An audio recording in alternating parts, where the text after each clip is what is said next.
안녕하십니까. 이어서 충북 뉴스입니다. 충북의 논타작물 재배 지원 신청률이 전국 평균을 웃도는 것으로 나타났습니다.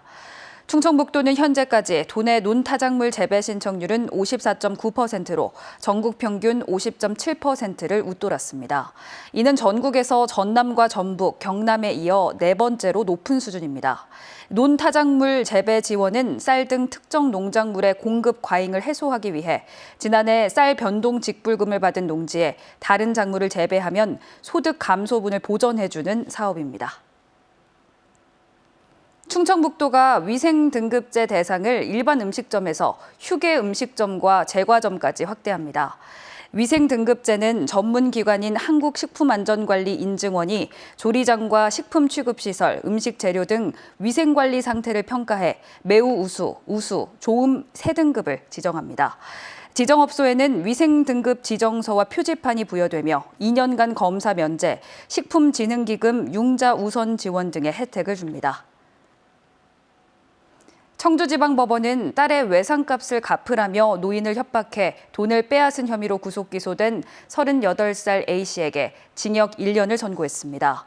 재판부는 판결문에서 피해자의 기본적인 생계를 위해 필요한 국민연금 등 최소한의 재산을 빼앗는 등 범행의 죄질이 매우 불량하다며 양형 이유를 설명했습니다.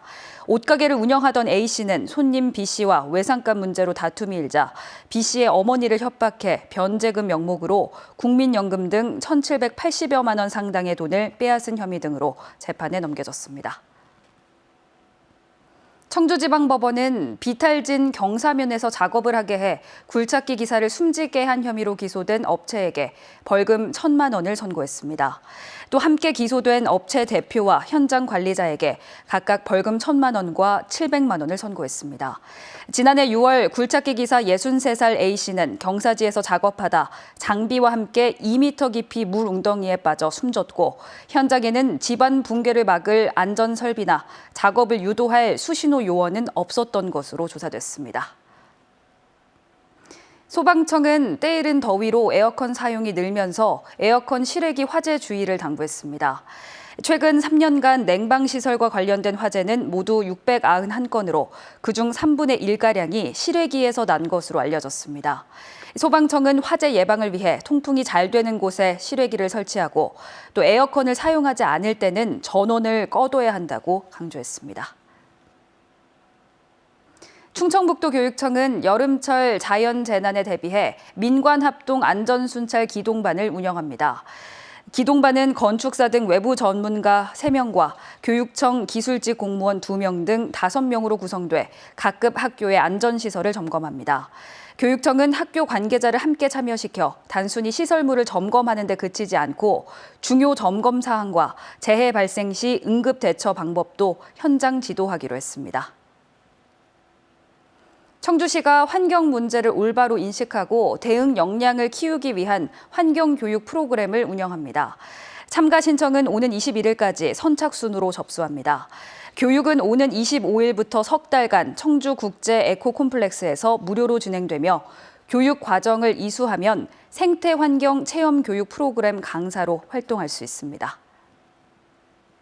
옥천군이 저출산 고령화에 따른 인구 감소에 대응하기 위해 신혼부부를 대상으로 정착 비용을 최대 500만 원까지 지원합니다. 지원 대상은 다음 달 이후 혼인신고하는 신혼부부로 혼인신고일 기준 1년 후에 200만 원, 3년 뒤에는 300만 원이 지급됩니다. 다만 정착 지원금을 받으려면 혼인신고일부터 관내 주민등록을 유지해야 합니다. 충북 유일의 관광특구로 지정된 증평 에듀팜의 다양한 관광시설이 개장을 앞두고 있습니다. 증평구는 18홀 규모의 골프장이 다음 주 개장하는 데 이어 루지장과 양떼목장, 수상 레포츠장 등도 이달 내에 문을 열 예정이라고 밝혔습니다. 에듀팜은 한국농어촌공사 등이 오는 2022년까지 증평군 도안면 일대 303만 제곱미터에 조성하고 있는 복합 관광시설입니다. 충북 뉴스 마칩니다. 고맙습니다.